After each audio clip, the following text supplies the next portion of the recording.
প্ৰথম কোৱেশ্যনটো হ'ল ৰাষ্ট্ৰীয় চলচ্চিত্ৰ বঁটা পোৱা প্ৰথম চলচ্চিত্ৰখন আছিল ৰাষ্ট্ৰীয় চলচ্চিত্ৰ বঁটা পোৱা প্ৰথমখন চলচ্চিত্ৰৰ নাম আছিল কি শ্যামচি আই ৰাষ্ট্ৰীয় চলচ্চিত্ৰ বঁটা পোৱা প্ৰথমখন চলচ্চিত্ৰ আছিল শ্যামচি আই নেক্সট কুৱেশ্যনটো হ'ল গুৱাহাটী উচ্চ ন্যায়ালয় কিমান চনত স্থাপন হৈছিল গুৱাহাটী উচ্চ ন্যায়ালয় কিমান চনত স্থাপন হৈছিল 1948 চনত গুৱাহাটী উচ্চ ন্যায়ালয় স্থাপন হৈছিল 1948 চনত 1948 চনত তাৰপিছত নেক্সট কুৱেশ্যনটো হ'ল যে UNESCO মানে UNESCO মুখ্য কাৰ্যালয় ক'ত UNESCO মুখ্য কাৰ্যালয় হ'ল পেৰিছত UNESCO মুখ্য কাৰ্যালয় ক'ত UNESCO মুখ্য কাৰ্যালয় পেৰিছত পাঞ্জাৱ কেশৰী কোন পাঞ্জাৱ কেশৰী হ'ল লালা লাজপত ৰায় হ'ল পাঞ্জাৱ কেশৰী লালা লাজপত ৰায় পাঞ্জাৱ কেশৰী বুলিও জনা যায়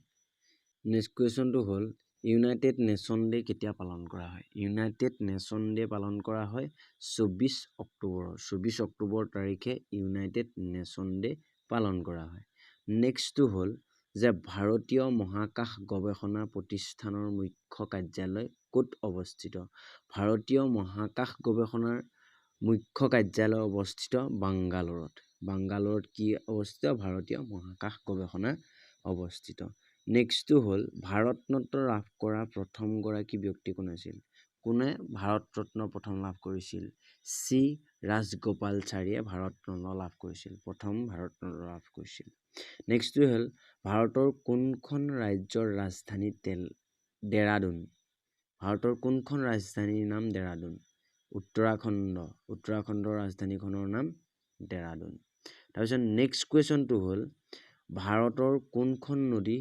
বংগৰ দুখ বুলি জনা যায় বংগৰ দুখ বুলি ভাৰতৰ কোনখন নদীক জনা যায় দামোদৰ নদীক ভাৰতবৰ্ষৰ বংগৰ দুখ বুলি জনা যায় কোনটো গ্ৰহক পৃথিৱীৰ যমজ বুলি শুক্ৰ গ্ৰহক কোৱা হয় বা শুক্ৰ গ্ৰহক আমি পৃথিৱীৰ যমজ বুলি জানো নেক্সটটো হ'ল কোনখন ৰাজ্যৰ সৈতে কথক নৃত্য জড়িত কথক নৃত্যটো কোনখন ৰাজ্যৰ সৈতে জড়িত কেৰালা ৰাজ্যখনৰ সৈতে কথক নৃত্যটো জড়িত হৈ আছে ইয়াৰ অপচন কেইবাটাও আছে তাৰ ভিতৰত কেৰালাটোৱে হ'ল শুদ্ধ নেক্সট কুৱেশ্যনটো হ'ল অসমীয়া সাহিত্যত ভাঙনি কোঁৱৰ নামে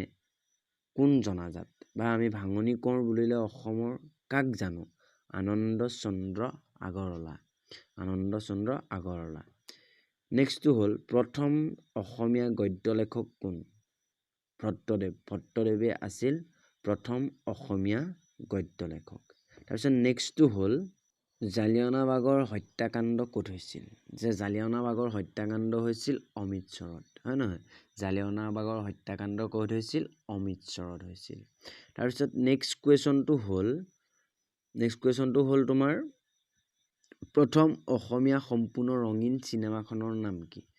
প্ৰথম অসমীয়া সম্পূৰ্ণ ৰঙীন চিনেমাখনৰ নাম কি ভাইটি হ'ল প্ৰথম অসমীয়া ৰঙীন চিনেমা ঠিক আছে তাৰপিছত নেক্সটটো হ'ল সীমান্ত গান্ধী কোন খান আব্দুল গফৰ খানক সীমান্ত গান্ধী বুলিও জনা যায় বা আমি সীমান্ত গান্ধী বুলি জানো নেক্সট কুৱেশ্যনটো হ'ল ভাৰতৰ নেপোলিয়ন বুলি কাক কোৱা হয় সমুদ্ৰগুপ্তক ভাৰতৰ নেপোলিয়ন বুলিও কোৱা হয় নেক্সট কুৱেশ্যনটো হ'ল যে ইণ্ডিকা গ্ৰন্থৰ লেখক কোন ইণ্ডিকা গ্ৰন্থৰ লেখক হ'ল মেগাস্নেহনি হ'ল ইণ্ডিকা গ্ৰন্থৰ লেখক নেক্সট কুৱেশ্যনটো হ'ল মোৰ সোঁৱৰণি তলৰ কোনজন সাহিত্যিকৰ আত্মজীৱনী হয় পদ্মনাথ গোহাঁই বৰুৱা নেক্সট কুৱেশ্যনটো হ'ল মূলা গাভৰু কাৰ পত্নী আছিল ফাচেংমুং বুঢ়াগোহাঁই পত্নী বন্ধুসকল এয়াই আছিলে আজিলৈ আলোচনা কৰিবলগীয়া বিষয়সমূহ যদি ভিডিঅ'টো ভাল পালে লাইক কৰিব শ্বেয়াৰ কৰিব কমেণ্ট কৰিব আৰু ছাবস্ক্ৰাইব কৰিবলৈ নাপাহৰিব নতুন এটা ভিডিঅ'ত আকৌ লগ পোৱাৰ প্ৰতিশ্ৰুতিৰে আজিলৈ ইমানেই ধন্যবাদ ফৰ ৱাচিং মাই ভিডিঅ'